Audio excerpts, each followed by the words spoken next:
அனைவருக்கும் வணக்கம். இன்று சிறப்பான நாள், சிறப்பு மிக்க நாள். மே தினம், உழைப்பாளர் தினம்.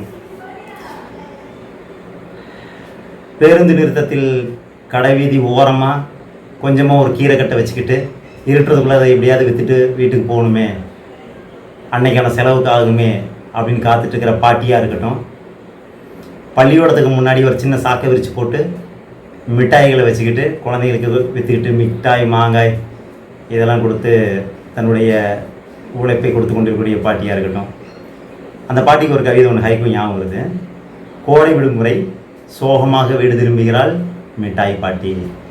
ஏன்னா அந்த சின்ன வருமானம் தான் அவங்களுடைய வாழ்க்கைக்கான உத்தரவாதம். அதே மாதிரி வீதிக்குள்ளார ஒரு பானையில் மோர் விற்கிற பாட்டியாக இருக்கட்டும், அவங்களுக்கான கவிதை பானை நிறைய மோர் கொஞ்சமும் தீரவில்லை விற்பவர்களின் தாகம் அப்படின்னு ஒரு கவிதை எழுதியிருந்தேன். அவங்களா இருக்கட்டும், ஒரு துப்புரவு தொழிலாளியாக இருக்கட்டும், அவங்களுக்கான ஒரு ஹைக்கூ எழுதியிருக்கேன். துப்புரவு தொழிலாளி ஆர்வமின்றி துடைக்கிறார் வலியும் தன் வியர்வையை.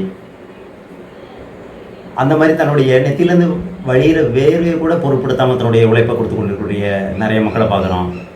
ஒரு கட்டட தொழிலாளியாக இருக்கட்டும், இந்த வெயில் மே மாதம் 108 டிகிரி தாண்டிட்டு இருக்கு, ஜல்லிக்கல் மணல் சிமெண்ட்டோட போராடிட்டு இருக்கிறவங்களும் சரி, கையில் தொடவே முடியாமல் பழுத்து போகிற அளவுக்கு இருக்கக்கூடிய கம்பியை வளைச்சிட்டு இருக்கக்கூடிய கட்டுமான தொழிலாளராக இருக்கட்டும், உச்சி வெயிலில் மொட்டை வெயிலில் தன்னுடைய பணியை செஞ்சுட்டு இருக்கக்கூடிய பிளம்பர் சகோதரர்களாக இருக்கட்டும், எலக்ட்ரிஷனாக இருக்கட்டும், 2 கயிறை மட்டும் கட்டி அதை ஒரு பழையத்தை தொங்க விட்டுருப்பாங்க. அந்த பழைகளை நின்றுட்டு உயிரை பொருட்படுத்தாமல் பணி செஞ்சுட்டு இருக்கக்கூடிய ஒரு வண்ணம் பூசுபவராக இருக்கட்டும், பெயிண்டராக இருக்கட்டும், அதே மாதிரி வெகு தூரமாக நீண்ட தூரமாக பேருந்தை இயக்கிட்டு போகிற சகோதரர்கள், பேருந்து ஓட்டுநர், ஆட்டோ ஓட்டுநர், வாடகை கார் ஓட்டுநர், டீ கடையில் ஒரு டம்ளர் டீயை மட்டுமே குடிச்சிட்டு வயிறை காய போட்டுவிட்டு வேலை பார்த்துட்டு இருக்கக்கூடிய சகோதரராக இருக்கட்டும், ஹோட்டலில் சர்வராக இருக்கட்டும், அதே மாதிரி இரவு பகல் பாராமல் பணிபுரிஞ்சிட்ருக்கக்கூடிய பெண்மணிகள் எவ்வளோ பேர் தன்னுடைய குழந்தை எங்கே கொண்டு விடுறதுன்னு தெரியாமல் காப்பகத்தில் விட்டுட்டு வேலைக்கு போகிறவங்க இருக்கிறாங்க. எங்கள் ஊரில் ஒரு ஆலமரம் ஒன்று இருந்தது. அங்கே வயல் வேலைக்கு போகக்கூடிய பெண்கள் எல்லாம் அந்த ஆலமரத்து நிழலில் தூளி கட்டி குழந்தைய தூங்க வச்சுட்டு அந்த வேலைக்கு வயலுக்குள்ளே போவாங்க. அந்த ஆலமரத்துக்கு பேர் புள்ளக்குட்டி ஆலமரம், அதுக்கு பேர். அந்த மாதிரி தன்னுடைய குழந்தைகளுக்கும் தன்னுடைய குடும்பத்துக்காகவும் உழைச்சிட்ருக்கிற எண்ணற்ற நிறைய பேர் இருக்காங்க. ஒரு தாத்தாவை பார்ப்பேன், ஒரு 80 வயசு 90 வயசு தாண்டி இருக்கும். பொறி காலையில் பொறி மூட்டை எடுத்து அந்த தள்ளுவண்டியில் வச்சு தள்ளிட்டு போயிட்டுருப்பார். அதே மாதிரி தள்ளுவண்டியில் பார்த்திங்கன்னா நிறைய இரும்பு ஏற்றிட்டு போவாங்க, இரும்பு ஜாமெல்லாம் ஏற்றிட்டு அந்த வண்டியை அவர் ஒரு ஆளால் இழுக்கவே முடியாது. ஒரு மேடெல்லாம் வந்துச்சுன்னா தயங்கி அந்த வெயிலில் நின்றுட்டுருப்பாங்க. யாராவது கொஞ்சம் ஹெல்ப் பண்ணுவாங்களா, கொஞ்சம் தள்ளி விடுவாங்களான்னு போராடி அந்த வெயிலில் காலை ஊனி இழுத்து கொண்டுட்டு போயிட்டுருப்பாங்க. அந்த மாதிரி எவ்வளோ பேரை பார்த்துருக்குறோம். ஒரு சின்ன சின்ன பிளாஸ்டிக் பொருளை வச்சுக்கிட்டு, இது ஒரு 5 ரூபா பொருள் 10 ரூபா பொருள் வச்சுட்டு ஏதாவது 1-2 விற்றா பரவாயில்லையே அப்படின்னு எவ்வளோ பேர் போயிட்டுருக்காங்க.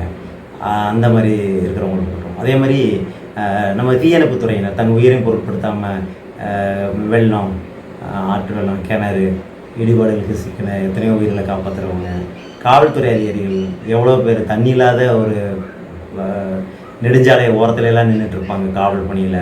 அவங்களா இருக்கட்டும், உயிரினமே வாழ முடியாத ஒரு பனி சிகரத்தில் இருக்கக்கூடிய நம்ம இராணுவ வீரர்கள் சகோதரர்களாக இருக்கட்டும்.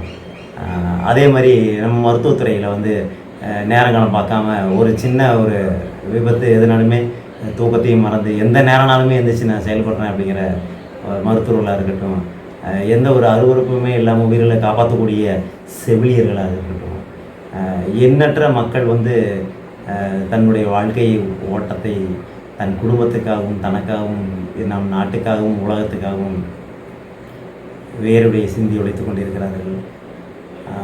இன்னும் நிறைய பேர், நான் சொல்லாமல் விட்டேன், நிறைய சகோதர சகோதரிகளாக இருக்கிறாங்க.